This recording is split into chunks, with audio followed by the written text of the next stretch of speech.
Hi everyone, 2J's here once again.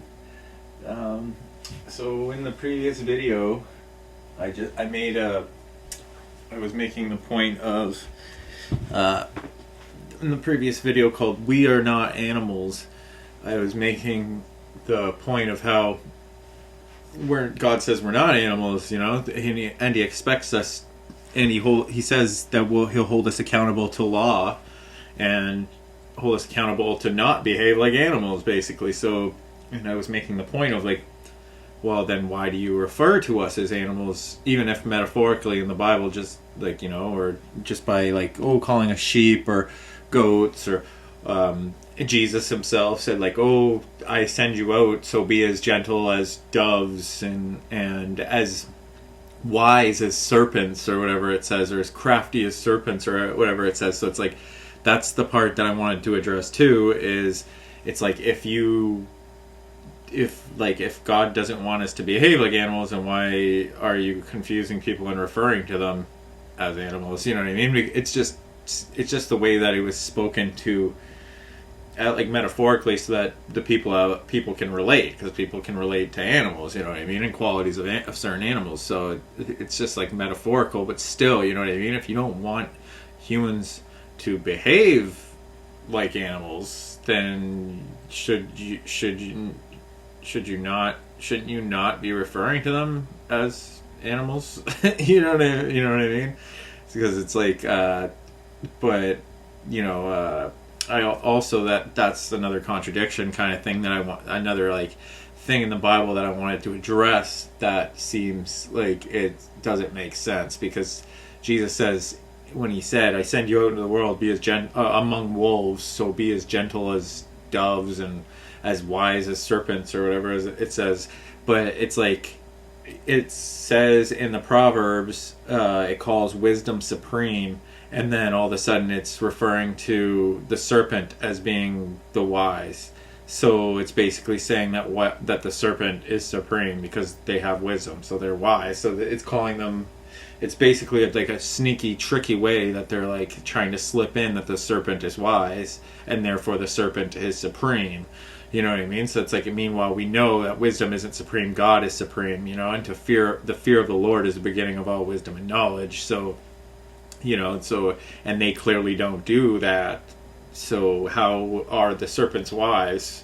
You know what I mean? It doesn't even make sense. How are they wise? They're the ones who went against God and clearly don't fear God, and they hate, so that's not wise at all. So it's that's just a total contradiction that I just wanted to address, because it's kind of it kind of just strikes a chord with me when I, where I'm that doesn't make sense. So be as wise as serpents. What? So that's telling you not to be wise. You know what I mean? It's just I was saying in the other one, how it says, "Oh, do not be wise in your own eyes." It's that's what the goal is to be wise in your own eyes. You want to see yourself all day. You want to see yourself making wise decisions all day.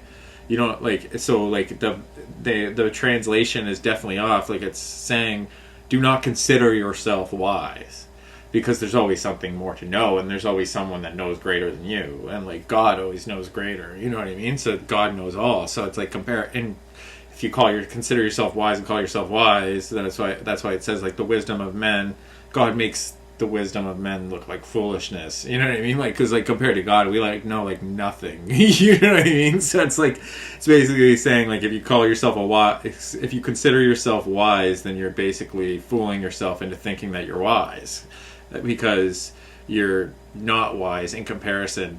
You know what I mean? To God, and there's always something more that you don't know. You know what I mean? Kind of thing. So it's but at the same time, it's so. The translation's definitely off on that, where it's just it should be, do not consider yourself as wise. You know what I mean? It's trying to teach humbleness, so it shouldn't say don't be wise in your own eyes, because you want to make wise decisions and choices and wise actions throughout your day and throughout your life. So you want to see yourself making wise choices, so you want to be wise in your own eyes. You see what I'm saying? So it's and I just wanted to mention that the one thing about, calling the serpent wise. And the Bible has these little scriptures that seem like that they've been switched or mistranslated, and there's always things hinting at kind of like being pro serpent, you know what I mean, pro beast, even though it says that they're not of God, like in the book of Job, you know what I mean, that's basically another lesson that was in the book of Job, even though I don't feel like the book of Job really represents the qualities of God very well. And I already did a video on the book of Job and how it doesn't make sense to me. It doesn't seem to fit in the timeline of the Bible and stuff like that. It just doesn't make sense with the Bible. But the one thing in the book of Job that a good point that it makes is how basically God comes to Job and shows him the vision where it's of all of creation. He's like, you can't see all things, you know what I mean? So therefore you can't, you know what I mean? You may think that you know something and you could judge that. He was saying the beasts, the behemoth and the leviathan, some people consider them evil, but God still has a purpose for them, and because you can't see that purpose for them, you're no one to judge them, kind of thing. So it's basically saying you don't know anything, you know what I mean? So it's basically teaching that lesson, you may consider yourself wise, but your perspective is off, is what it's saying.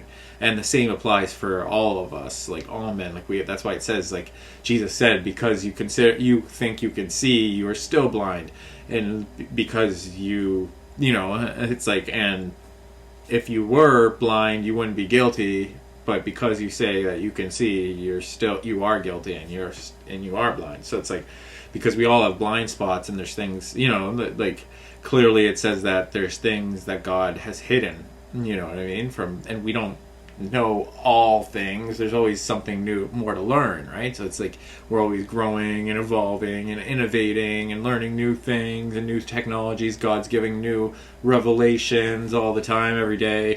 And that's why it's people are that's why what the problem with, I was saying, what's the problem with being obstinate and thinking that you're not, that the Bible, the scriptures aren't going to change, and we can't change the words of God. No, it says the predictions. It says specifically the prophecies of God, things to doing with God's predictions of what's going to happen and stuff like that. That's the important stuff that it says not to switch. It's not saying that you can't elaborate on the words to bring clarity to the scriptures and the teachings that are there, you know what I mean? So and people do that all the time. You can't change the words, and it's the Bible testifies that Elijah is going to restore things, that the two witnesses are going to come, and so there's clearly things that people are getting, and they still have to clearly grow. So there's clearly something that's off about these scriptures, and the thing that's standing out to me is that there's things in the book of Job talking about it almost makes it sound like the beasts are serving God. You know what I mean? The Leviathan and the Behemoth, it's basically calling them beasts, but the devils are referred to as beasts too. So it's saying that God keeps the beasts for the day of wrath and for his purpose. So it's basically saying that these beasts are still serving God in some way to his purpose. It's kind of trying to act like the beasts are, it serves God to do evil, but it doesn't. You know what I mean? So it's and it's trickery. And then there's ones like that, how it says be as wise as serpents. Wise as serpents? The serpent slithered into the garden and lost, it said, God said, you're cursed now, and to walk on your belly and eat dirt for the rest of your life, and man will crush you under their feet and with their heel and this and that. That's not wise to go against God. That's not wise to not fear God. When it says wisdom is the fear of God, of going against God, is the beginning of all wisdom and knowledge, you know what I mean? So how is the serpent wise? And be as wise as serpents, is that just saying that's basically saying don't be wise? Because that's how I view it, because I don't view serpents as wise, you know what I mean? So what they're referring to is, I think they're referring to the way that the actual animal itself is, where it's they're slippery and they'll slither through, and they'll avoid the heat during the day, go to the shade, and come out at night. Maybe a few of the snakes qualities, different snake qualities and things like that, the actual animal. But the danger in that of saying be as wise as serpents is the one thing that's the one creature that's connected to the devil, and the beasts are serpents. So saying that be as wise as serpents, and then Proverbs saying that, oh, wisdom is supreme, that doesn't make any sense. Like, that's like calling the serpent supreme. You know what I mean? So, like, definitely a contradiction there. And then, like, there's so many contradictions in the Bible, too. Like, how it says, like, you know, it was pretty, like, the thing about, like, Solomon, right? Like, how it's like, oh, he was, like, the wisest among men. Yeah, in that time, you know what I mean? Like, God chose him to be a king, and to still show some qualities can still be shown of God through his relationship to David and Solomon and stuff like that. Like, even though it's like, oh, he's the wisest of men, but then he has 1,000 women, like 700 concubines, or 400 concubines and 700 wives, or 600 wives, or whatever it is, and then like 1,000 women, and then they mislead him to start idol worshiping false gods, and you know what I mean? And then, like, he was into sorcery and studied magic and all that. Like, that's not wise at all. You know what I mean? When the word directs you to not to do that. You know what I mean? So it's like, but in his time, like, I'm sure God gave him the wisdom to settle a lot of like things, but among men, and be a leader. You know what I mean? Among men at the time. So it's like, but it basically seems like like the Bible's been translated. It's like they took the words. It's like they've taken the words of, like, someone who was considered wise, like Solomon, and mistranslated it to make him seem like he's a friggin' idiot or something. You know what I mean? Like, don't be wise in your own eyes. Like, meanwhile, it's basically like the translation would be like, don't consider yourself wise. You know what I mean? Like, so, like, as instead of like, but they're saying that he's saying don't be wise in your own eyes. Meanwhile, you want to be wise in your own eyes all day. You're trying to make wise decisions. Like, that's the goal. You know what I mean? So it's like they've twisted a lot of the translations to be like, just like they don't even make sense anymore. You know what I mean? And then there's like references to serpent being supreme, like wisdom supreme, but the serpent is wise, so is the wisest among creatures, so be as wise as serpents. Like, so that's calling serpents supreme. Like, it's kind of hinting at that. You know what I mean? So it's like, it doesn't even make sense. You know what I mean? So it's like, there's just things like, the translations were probably off. It was probably saying, like, talking about being like tactical, like crafty, how the serpents like are crafty like that and stuff like that. But like, even that, like, craftiness, like the word craft has to do with like magic too, like, oh, the craft and stuff like that. You know what I mean? So it's like there's just things in the scriptures that are just like don't make sense, like where you can tell it's like Satan, the god of this world, and be as wise as serpents, and the beasts, Satan was granted an audience among God with the angels, and he came, and then God said, have you not considered my servant Job? Like, why is Satan chilling with angels? You know what I mean? Aren't they at war? Like, wasn't he cursed and casted out after tempting Adam and Eve to stray? So clearly that would be after Job came after, because Adam and Eve were the first humans. So that doesn't make sense that Satan would be coming with angels among God, unless he was serving God and in heaven somehow still. So that doesn't make sense. So it's like hint, you know what I mean? So it's like, and then in Job they're like saying that, like, even the beasts have a purpose, and so it's like kind of hinting that, the Leviathan and the behemoth and these different monsters and beasts that God created, and people consider them evil, but they're not evil. God still uses them for a purpose. And then it says that about the devil too. It says, he's chained up for a certain amount of time, but then after 1,000 years he will be released.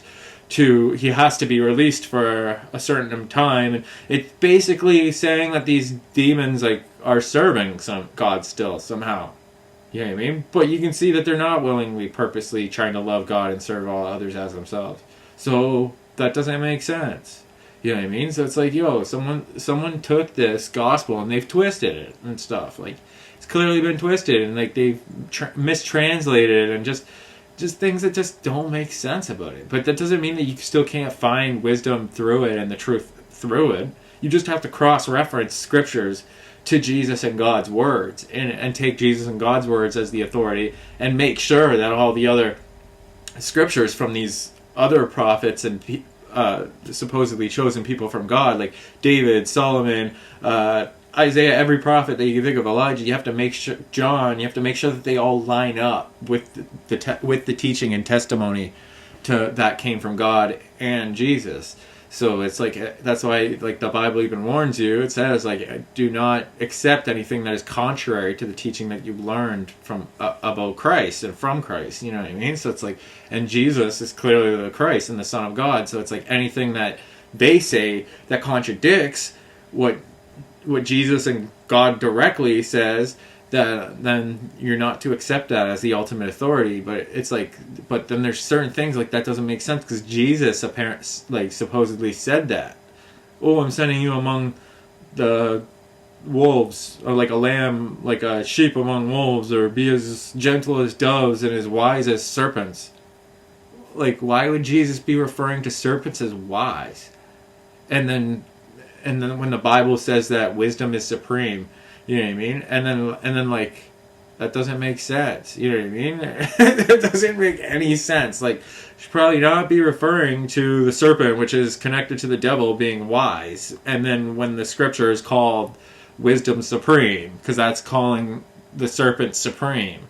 You know what I mean? Like, that doesn't make sense that you would do that. So it's like, I don't get that part of the Bible. There's so many things in the Bible like that don't make sense. Where it's like, yo, you could have chose better words to use than that. Like a better example, you know what I mean? Better metaphors, things like that. But it's like, it's just a lot of it's just metaphorical and things like that, so you can relate, because people relate to animals and being shepherds in those days and things like that. We still do, you know, so it's a lot of metaphorical and symbolism, you know what I mean? Not to be taken fully literal, but then, you know, but still, you know what I mean? You don't, if you want humans to behave like Christ and be temples for the Holy Spirit and behave holy and righteous, then you probably shouldn't, and not like animals, then you probably should not be referring to them as animals, should you not? You know what I mean? Like that's kind of confusing to people, you know what I mean? Oh, I'm going to make you above the animals to be a shepherd among men, and a shepherd of animals, and a fisher of men, and this and that, and you have dominion over all the animals and everything that creeps on the earth, and this and that, but I'm going to call you sheep, lions, be like doves and serpents and wolves, and be like the animals, though. You know what I mean? Meanwhile, the whole laws are directing us to not behave like animals, to behave civilized, more civilized than animals, to not steal from each other, kill each other, commit adultery, steal each other's spouses, covet each other's things that don't belong to each other. You know what I mean? It's basically telling you to cooperate and share as a community, treat each other like family, like brothers and sisters, and be loving to one another, to thrive, and to God. You know what I mean? And to view all others as yourself and as a part of God. You know, you have the mental capacity to grasp that everything is existing within your mind right now. Therefore, it is a part of your mind. So it's a part of you, and vice versa. You are a part of it. So therefore, you know, that's what Jesus is teaching. Oh, when you learn this, you'll be one with me. I'll be one with you. We'll all be one. You'll see we're all one in the spirit of love and God, and blah, blah, blah, blah, blah. It was just hinting at this. You know what I mean? Like, it's not that hard to figure out. It's just, but it is when you look at all the confusions and contradictions in the Bible. Like, you're saying, like, be wise as serpents. Meanwhile, the serpent's described as, like, the most rebellious, evil being in existence. That's not wise. You know what I mean? That doesn't make sense. So, I just wanted to address that. Anyway, I got no fear about asking these questions. I'll ask Jesus that directly when I see him. You know what I mean? Like, why did you say be as wise as serpents? Or did they just, like, mistranslate that and, like, pass on some false knowledge about you saying this? Like, why would you say be as wise as serpents when the serpent is described as being, like, the most evil, unwise being in existence that goes against God? You know, I'll ask him that. You know what I mean? Like, that's a legitimate question. No? like, anyway, much love, live to love to live. I just wanted to like point this out because it's like, yo, you can't take like that's the trouble too with like taking like a like. That's why Jesus said that, like, you'll study these scriptures and pore over the scriptures, but you won't come to me who is giving the word of life right now. You know what I mean? Like, because it's like you hold these words as the ultimate authority. Meanwhile, they've been changed and mistranslated, and assumptions have been added over years and years. So it's like you're taking this as the ultimate authority. You're going to be misled, because how hard is it for someone to just change the words of a book? You know what I mean? So it's like, that's why it says, like, only those who know the Father and do the will of the Father, which is love, love and believe in who he sends, you know what I mean? Only those will be saved. So it's like, that's the problem with being like, oh, every single word in this book is the ultimate authority. No, it's not. You know what I mean? It's not. There's lots of confusions and contradictions in there. So it says, like, you know, like, that's the whole point of why Jesus came, is because these prophets and the past apostles and disciples clearly don't know what they're talking about. You know, it's not that he came to destroy the law and the prophets, but he came to fulfill them and clarify concerning them, because it's like, yo, they were like preaching that they're serving God, but they're blocking, they weren't letting poor people into the church. Like, they were, you know what I mean? Like, they were being racist towards anyone who wasn't Jewish. So they were blocking out Gentiles from the kingdom of God, and they were like teaching violence still. You know what I mean? Stone them to death. And Jesus is like, yo, that's not loving. Like, if you live by those standards, you've all sinned against God too. So you should be stoning yourself if you live by those standards. That means everyone should die and be stoned to death, because we've all sinned and fallen short of God. So that's what he was basically teaching. Like, you know what I mean? Like, so he basically came to be like, yo, these Old Testament ways are just that. They're old. They're old, outdated Testament. It doesn't mean that there's not still wisdom in some of the scriptures and that the law is irrelevant. He was just bringing the clarifying and summing up the laws, the 10 laws, in the 2 laws. You know what I mean? He's like, love God with all your heart, mind, soul, and strength, and love all others as yourself. That sums up all the other laws. You do those because you have to love God. If you love God, you'll fulfill all those 10 laws, the 10 commandments. If you love people and love all others as yourself, you'll fulfill all those 10 commandments. So it's just saying that doing the main 2 commandments, that sums up all the law of the prophets, you know? So he's just pointing that out. So it's like, and clearly, like, people need to take to what makes sense. Like, you know what I mean? Like, instead of taking a book that's full of contradictions and trying to jumble it together and piece it to all make sense when it doesn't fit the way that they do it.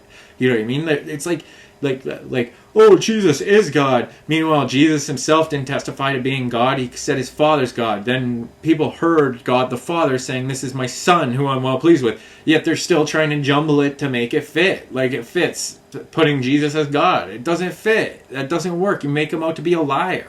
Because he said, I'm not here to do my own will and seek my own glory. I'm here to do the will of him who sent me. You know, like, so that doesn't make sense. It's like, they're just trying to take, there's all these people just trying to take every single thing in the Bible like it's the ultimate authority and jumble it all together to fit their version of who God and Jesus are. You know what I mean? Meanwhile, instead of taking the actual direct testimonies from Jesus and God as the ultimate authority. So I just advise that people don't do that. You know what I mean? And then, like I said, like, look, this is what God's doing through me right now. I read the scriptures. I love the law. I love the scriptures. Even the Old Testament, I love it. I love reading it. It's like, it's the joy of me to seek out these things and figure these things out, you know? But that doesn't mean I have to agree with every single little word of everything that was ever written by the prophets, and that they didn't err.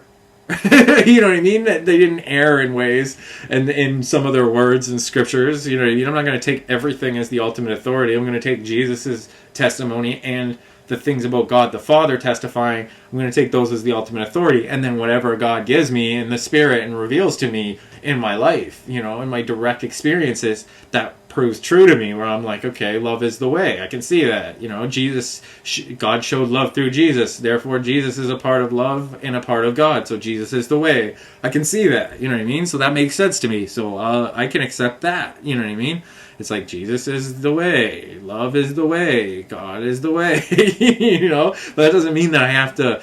that I'm going to testify and try to make Jesus, who said he's the Son, and who God said is his Son, into God the Father Almighty, when the scriptures don't testify that. Some of the scriptures say that, like the one scripture says, and he will be called Mighty, the Great Counselor, Prince of Peace, and Mighty God.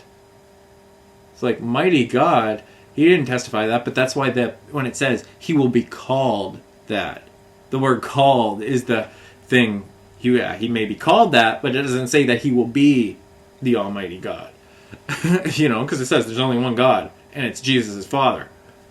And Jesus is a part of him. You can't separate them, but it doesn't mean that Jesus is God the Father, because he said that he was sent by him. He didn't send himself.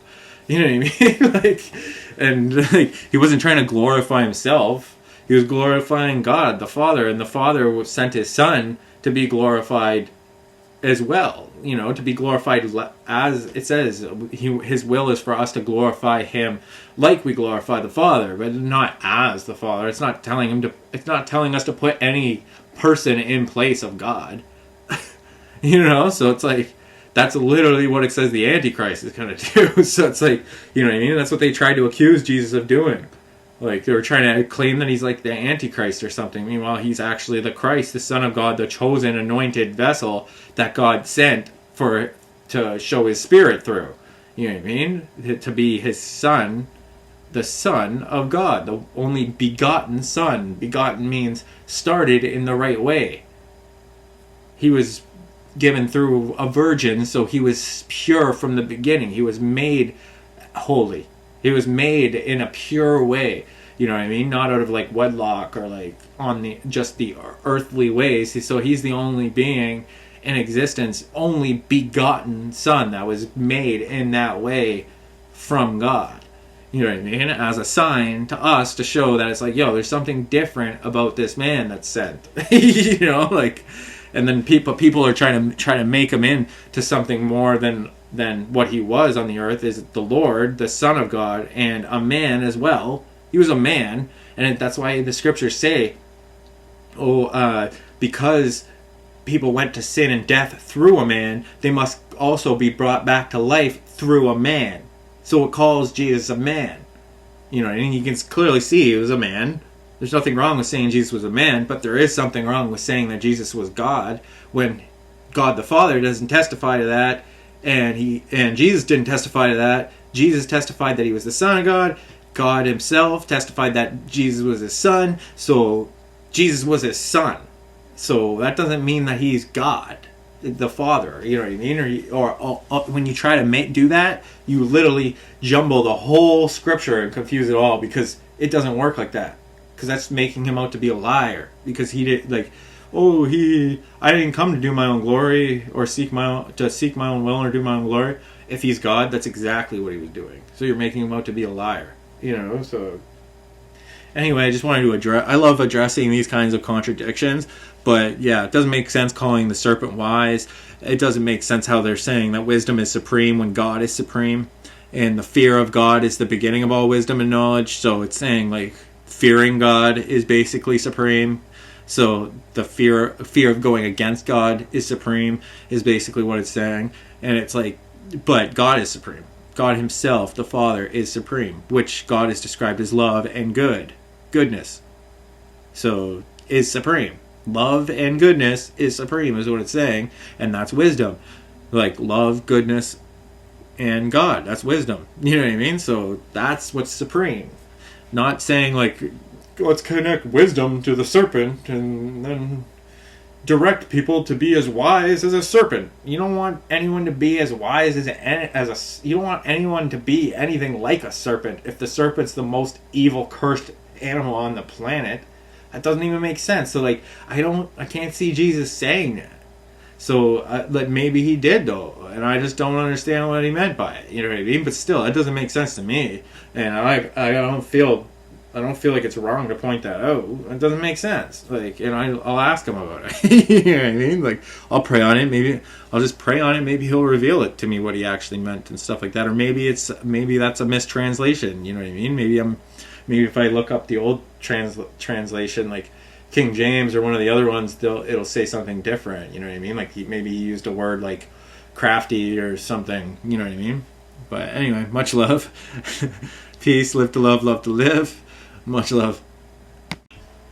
So what he's saying is he's basically saying, oh, I'm going to send you among wolves and snakes, a bunch of serpents, so be as wise as them, because they're going to try to basically trick you. So he's just saying be as wise as them or wiser. You know what I mean? He's basically saying be as wise as them or wiser, because they're going to try to trick you.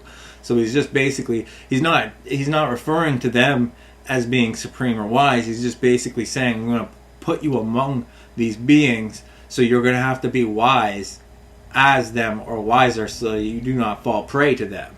And he's basically saying, so be a gentle among them. Don't get sucked into their tricks of doing violence and stuff and all that. You know what I mean? And sinning. So that's basically just what he was saying by that. You know. But he wasn't referring to the serpents being wise. He wasn't saying like, oh, it's wise to be a serpent. You know what I mean? He's just saying, you know, you're going to have to be wise as them or wiser, so you don't fall prey.